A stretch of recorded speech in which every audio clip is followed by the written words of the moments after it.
Il est 18h30, bonsoir tout le monde. Vous regardez On n'est pas des pigeons, l'émission Conso quelle est Canon. Ils sont bien. C'est pour ça qu'on leur a demandé de venir ce soir. Et vous êtes là pour ça, regardez. Caméraman, Eric ne peut pas faire voler son drone car... Je ne suis pas en règle avec l'arrêté royal. Pour être réglo, il lui faut une assurance. Pour avoir l'assurance, il lui faut sa licence. Mais pour avoir sa licence, il lui faut l'assurance. Et là, je comprends pas. Bah moi non plus. En tout cas, c'est une histoire pas très drôle.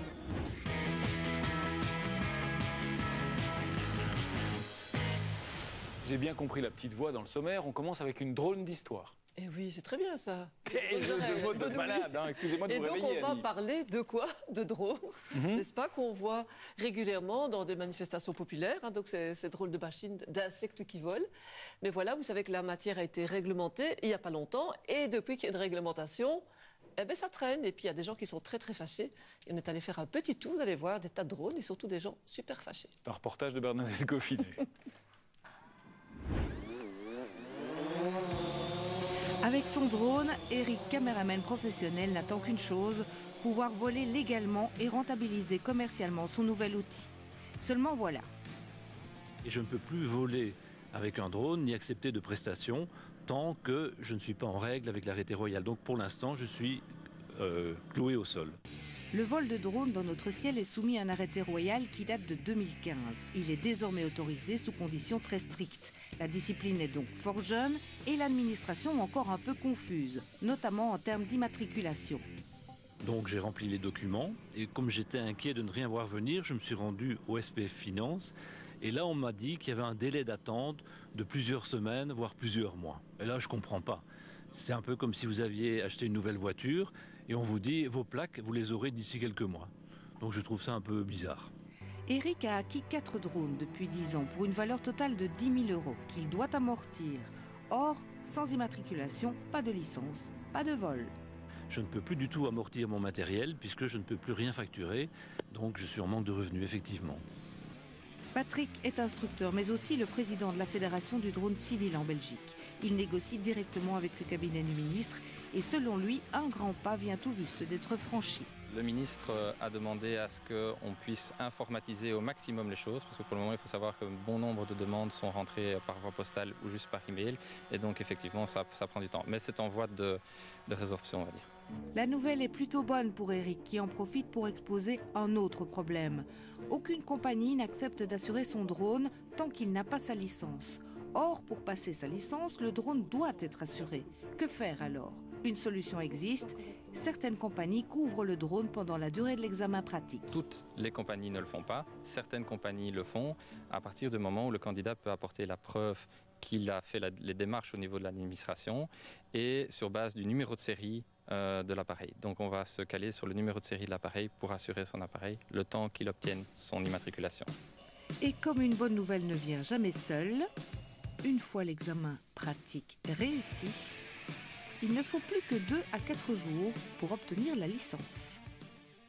Annie, la réglementation date de quand ? L'arrêté royal a été publié au Moniteur belge le 15 avril 2016, Ouais, donc il y a quand même pas longtemps. si longtemps, entrée en vigueur le 25 avril. Donc on voit que 6 mois plus tard, voilà, comme on dit, le texte fait ses maladies de Comme jeunesse. ça traîne. Mais voilà, ce qui pose problème ici, c'est à la fois la transmission des informations et le fonctionnement, l'organisation du travail au sein de la DGTA, c'est la Direction Générale du Transport Aérien. Ça vole dans les airs, donc on dépend de la DGTA. Alors, on vous parle ici, on vous dit dans le reportage que tous les documents, par exemple les inscriptions, c'est encore par voie postale. Ce qu'il faut savoir, c'est que vous devez remplir un document que vous recevez en PDF, vous devez l'imprimer, vous devez le scanner, le renvoyer par mail. Mais une fois que ça arrive dans les bureaux à l'administration, qu'est-ce qu'ils font eux ? Ils ne vont pas simplement, de façon informatique, mettre le formulaire. Non, ils vont l'imprimer et ils vont devoir réencoder ce que vous avez envoyé. Donc ça veut dire que ça multiplie le travail. Pendant ce qu'ils font ça, ils ne font pas autre chose. Et donc on pense s'orienter, mais vous savez qu'on est dans l'administration, ça va prendre du temps, vers un système comme à la DIV, pour les plaques d'immatriculation. Mais faire voler un drone, c'est si compliqué que ça ? Alors c'est compliqué, pourquoi ? Parce que la réglementation est très stricte, qu'il y a de nombreuses démarches à effectuer et qu'en plus ça coûte très cher. Ici on a vu un professionnel qui fait voler ses drones. Je peux vous dire qu'il faut compter en formalité de 3 à 4 000 € Vous ajoutez à ça l'achat du drone, vous voyez tout de suite que c'est compliqué. Il y a des examens et des cours théoriques, pratiques à passer, il faut les payer. Les examens théoriques, pratiques, il faut payer. Il faut l'enregistrement, il faut l'homologation, il faut passer la licence, etc. Sans oublier l'assurance, hein. On l'a vu aussi qu'il y avait un souci. Et donc, compter par exemple 250 € pour un professionnel, pour une prime. Donc, ça fait déjà pas mal d'argent. Et on peut faire voler un drone n'importe où, Annie? Oui, non, pas n'importe où, on peut pas. On peut pas faire aller n'importe où. Si ta voisine fait du monokini à côté, non, vous pouvez pas aller faire voler votre drone n'importe où. Vous pouvez pas le faire survoler des personnes, sauf dans certaines conditions, et sauf le drone que vous utilisez. Vous devez savoir que, on va parler pour nous, on n'est pas des professionnels, on est des consommateurs. On peut acheter un drone, on peut l'utiliser à usage privé. On appelle ça utilisation récréative. Mais ça veut dire que votre drone, il doit faire en dessous de 1 kg. Il ne peut pas voler à plus de 10 mètres au-dessus du sol.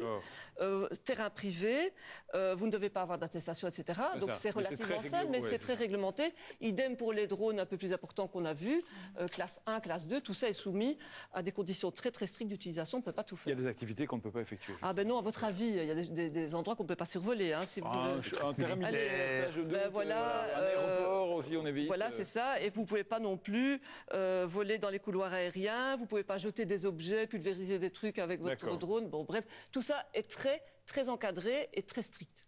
Un site internet peut-être pour tous ceux qui... eh bien, le site de la Fédération belge de l'aviation sans pilote, la BEUAS, c'est très clair, il y a une mine d'informations, tous les textes, les documents, la législation, et on peut s'adresser à eux pour avoir toutes les questions et toutes les réponses plutôt aux questions qu'on se pose. Alors, petite chose avant de terminer très rapidement, en matière d'assurance, quand on est particulier, on se dit, vous savez qu'on est responsable quand même des dégâts que le drone pourrait causer aux autres.